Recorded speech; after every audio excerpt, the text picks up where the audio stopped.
नमस्कार जी, मैं school lecturer. स्वागत है आपका मेरे YouTube चैनल गुरु मंत्र बाय मोनिका में। आज मैं यहाँ अपनी बुक लिस्ट शेयर करूँगी कि भाई मैंने क्या क्या पढ़ा था, कौन कौन सी किताबें पढ़ी। कुछ लोगों को विश्वास नहीं होता कि आप कोचिंग लेते हो फिर बाद में झूठ बोलते हो, ऐसे मतलब एक दो कमेंट आए थे, ज़्यादा तो नहीं आए। पर फिर भी मैं बता दूं कि भाई कोचिंग मैंने ली नहीं थी, लेकिन हाँ रेनेसा के नोट्स ज़रूर पढ़े थे। आप नोट्स मंगवा सकते हैं, उपलब्ध है ऑनलाइन ऑफलाइन। ऑफलाइन तो उपलब्ध है, जयपुर में मिल जाएंगे, ऑनलाइन का मुझे एग्जैक्टली नहीं पता। बाकी अब हम बात कर लेते हैं सबसे पहले फर्स्ट पेपर की, कि फर्स्ट पेपर कैसे तैयार किया मैंने, है ना। तो फर्स्ट पेपर के लिए मैं हमेशा कहती हूँ कि एक गाइड आपको रखनी है फर्स्ट ग्रेड के फर्स्ट पेपर के लिए। आप कोई भी गाइड लो, मेरे पास ये थी फर्स्ट ग्रेड की, जो फर्स्ट ग्रेड की लक्ष्य की बुक है ना, ये किताब मैंने ला रखी थी, ये देख सकते हैं आप, इतनी मोटी है। इसी को मैंने बार बार पढ़ा था। और इसमें से क्या था कि सारे टॉपिक मैं एक साथ नहीं पढ़ती थी। जैसे मैं बता दूं, देखिए इसके अंदर ही मैं ये ऐसे प्रिंट जो होता है सिलेबस का, वो प्रिंट निकलवा के रख लेती इसी के अंदर। अब इसमें से क्या क्या चीज़ें पढ़ी हैं मैं वो उसके बारे में थोड़ा बता देती हूँ। देखिए शैक्षिक प्रबंधन मैंने इसमें से नहीं पढ़ा था, कुछ टॉपिक जो क्लियर नहीं होते दूसरी किताबों से वो पढ़ा था, है ना। तो वो एक दो टॉपिक देख लिए थे, बाकी इसमें से नहीं पढ़ा। अब शैक्षिक प्रबंधन के लिए कहेंगे कि भाई आपने अलग से क्या पढ़ा, तो मैंने ये कलाम की जो SS यादव सर है, इनकी जो किताब आती है इसको ही 3-4 बार पढ़ा। छोटी सी किताब है, पतली सी किताब है, आप आराम से इसको पढ़ सकते हो, आराम से याद भी हो जाएगी, कोई इशू नहीं है ज़्यादा, है ना। और बढ़िया है, मेरे को तो अच्छी लगी। और इसमें जो टॉपिक ऐसे दिए हुए हैं जैसे कि IAS है, या फिर NCERT है, या फिर BSER है, या RSTB है, जो हमारे लगा रखे हैं ना जैसे स्टार्टिंग में। तो आप जो ऊपर के टॉपिक हैं पर्यवेक्षण निरीक्षण, इनको छोड़ सकते हैं। छोड़ने का मतलब ये है कि एक बार दो बार पढ़ लीजिए, उससे थोड़ा कॉन्सेप्ट समझ में आ जाएगा क्या है क्या नहीं है। और सबसे ज़्यादा ध्यान आपको जो ये हमारी संस्थाएं जोड़ी गई है ना एजुकेशन की, उन संस्थाओं पे ध्यान देना है, जैसे RSCRT, डाइट, IASE और BSER, स्माइल जो नवाचार शिक्षा में, वो समग्र शिक्षा अभियान इंपॉर्टेंट है। RT वेरी इंपॉर्टेंट है। इस बार NEP 2020 और जोड़ दिया गया है, तो NEP भी अच्छे से पढ़ना ही है। तो ये बुक काफ़ी अच्छी लगी है हमेशा से, जो SS यादव सर की, पहले राठ पब्लिकेशन से आती थी, अब कलाम पब्लिकेशन से आती है। कोई भी पब्लिकेशन हो, अच्छी किताब है, आप चाहे तो ले सकते हैं। तो शैक्षिक जो प्रबंधन था, एजुकेशन मैनेजमेंट था, वो मैंने इसमें से नहीं पढ़ा था। और ये जो लक्ष्य किताब है ना, इसमें से नहीं पढ़ा था, इसके लिए मैंने अलग से किताब खरीद ली थी। और उसके अलावा एक साइकोलॉजी नहीं पढ़ी थी लक्ष्य के लिए। लक्ष्य में से साइकोलॉजी कहाँ से करी, अवनी सर, जो ये अपनी पब्लिकेशन है, धीर सिंह दाबाई सर की जो किताब आती है फर्स्ट ग्रेड के लिए, काफ़ी बढ़िया किताब है। तो फर्स्ट ग्रेड के लिए मैंने ये किताब ला रखी थी, और इसी किताब से मैंने अच्छे से सारे टॉपिक कवर किए थे। और सबसे ज़्यादा किस पे ध्यान दिया था, जिस पे सबसे ज़्यादा क्वेश्चन पूछे जाते हैं। तो इसमें भी क्या है, स्टार्टिंग में दिया हुआ है, देखिए जो इकाई 3 है ICT की, वो सबसे ज़्यादा इम्पोर्टेंट है, सबसे ज़्यादा क्वेश्चन वहाँ से बढ़ते हैं।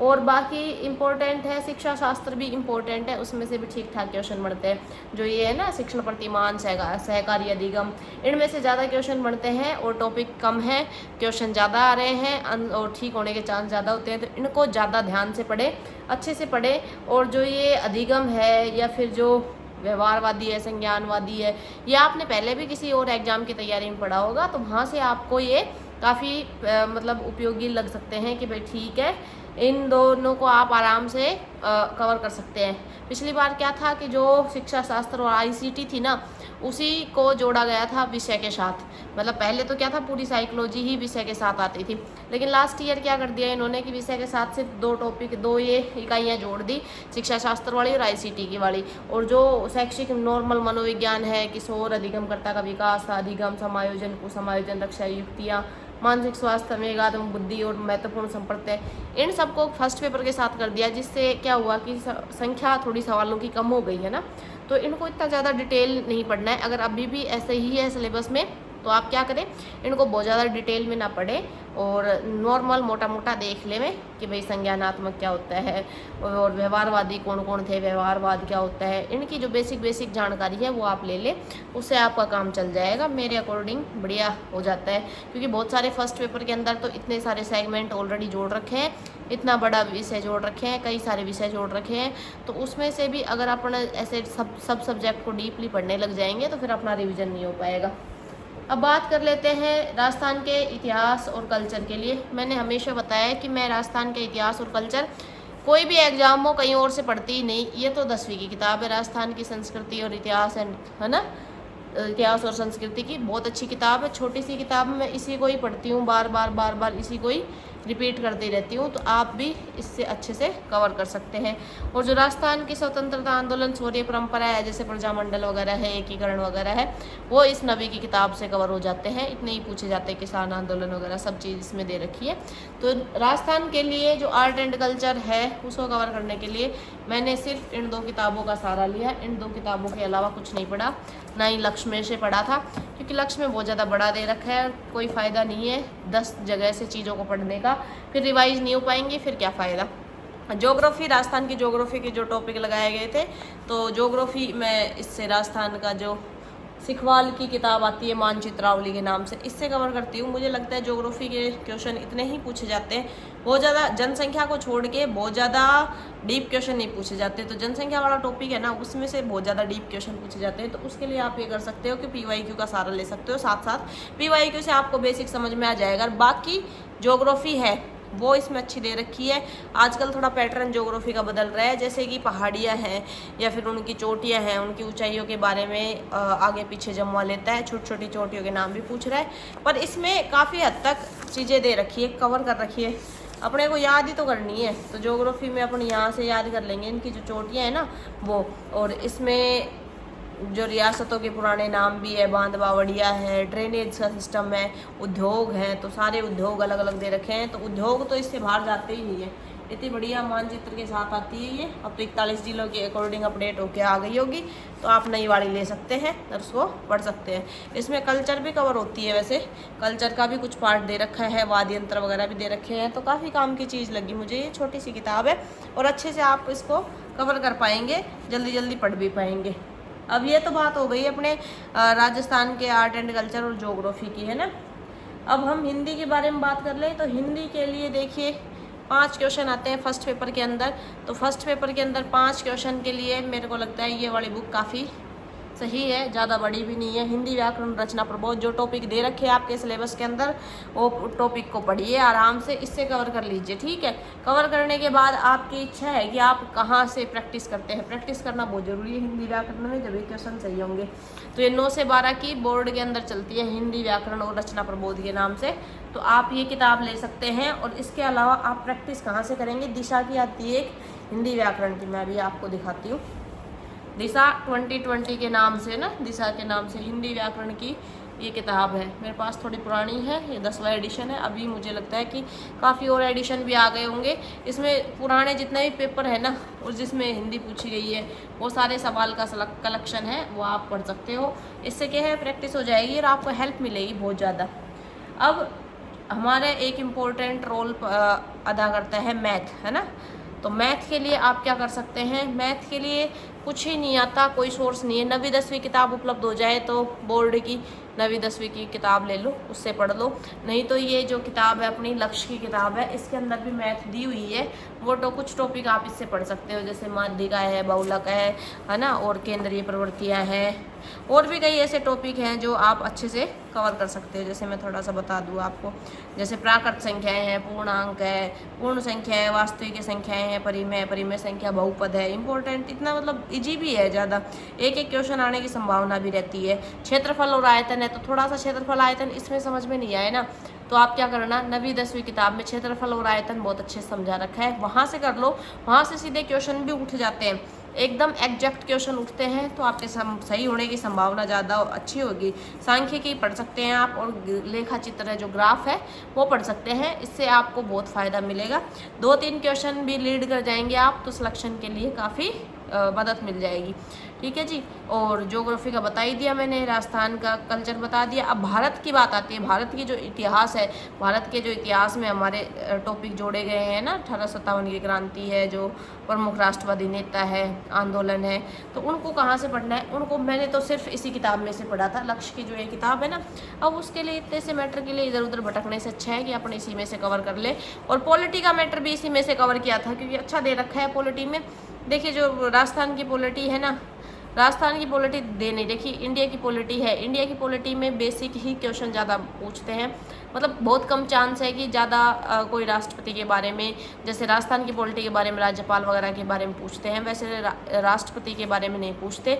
बहुत ज़्यादा डीप क्वेश्चन नहीं बनाते, वो उनके बेसिक कार्य के बारे में क्वेश्चन बना देंगे, है ना। चुनाव है या जो भी बोर्ड जो दे रखे हैं तो बोर्ड के बारे में कोई क्वेश्चन बना दिया, ऐसे डीप नहीं जाते, ऊपर ऊपर से पूछते हैं। राष्ट्रपति की जो संकटकालीन शक्तियाँ हैं उनके बारे में, भारत का संविधान है उनके बारे में क्वेश्चन बनता है। तो इजी क्वेश्चन बनेंगे, तो बेस अच्छे से क्लियर रखिए, आराम से क्वेश्चन। अगर 5 क्वेश्चन भी आएंगे पॉलिटी में से तो 3-4 तो इजी वे में सही हो जाएंगे, थोड़ा बहुत पढ़ा हुआ है तो। अब बात आती है इंग्लिश की। इंग्लिश के लिए मैंने देखिए कोई विशेष अलग से कुछ नहीं पढ़ा। इंग्लिश के लिए नरेशन और जो एक्टिव वॉइस पैसिव वॉइस था और जो स्पीच थे डायरेक्ट इनडायरेक्ट स्पीच, इसी में से ही पढ़े थे और आर्टिकल देखे थे। जो लक्ष्य की किताब है ना, ये लक्ष्य की किताब है, इस लक्ष्य की किताब में देखे थे, ठीक है। अब क्या बच गया हमारा सब्जेक्ट, हमारा बच गया भाई तार्किक विवेचन और मानसिक योग्यता, मतलब रीजनिंग।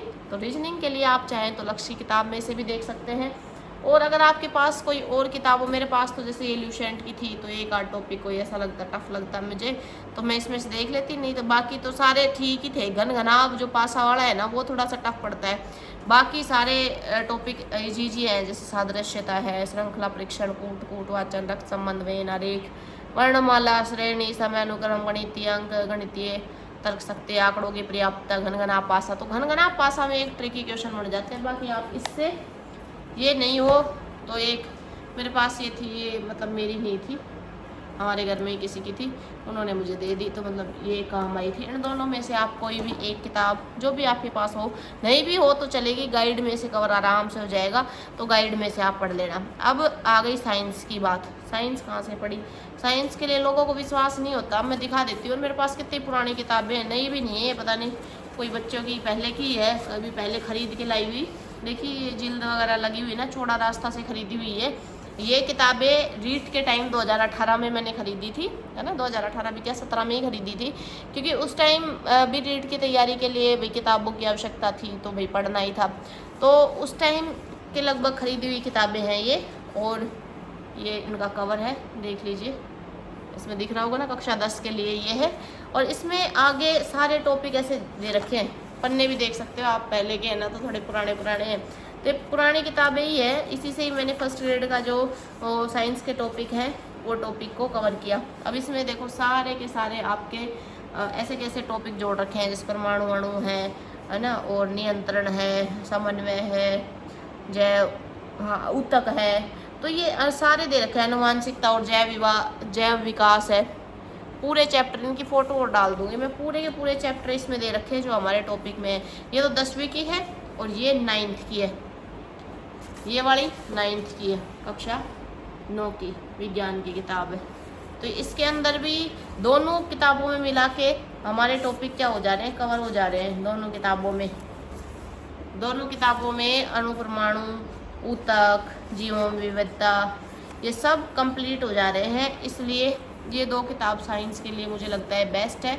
इसके अलावा आपको कुछ पढ़ने की आवश्यकता नहीं है। अगर ये अब भी उपलब्ध नहीं है, आपके पास नहीं है, नहीं ला सकते आप, तो आप क्या कर सकते हैं, आप जो आपके पास लक्ष्य की किताब है उसमें दे रखा है साइंस का टॉपिक, उसको पढ़ सकते हैं, वो भी ठीक दे दिया हुआ है, ऐसे नहीं है कि बिल्कुल ही ख़राब दिया हुआ है, ठीक है जी।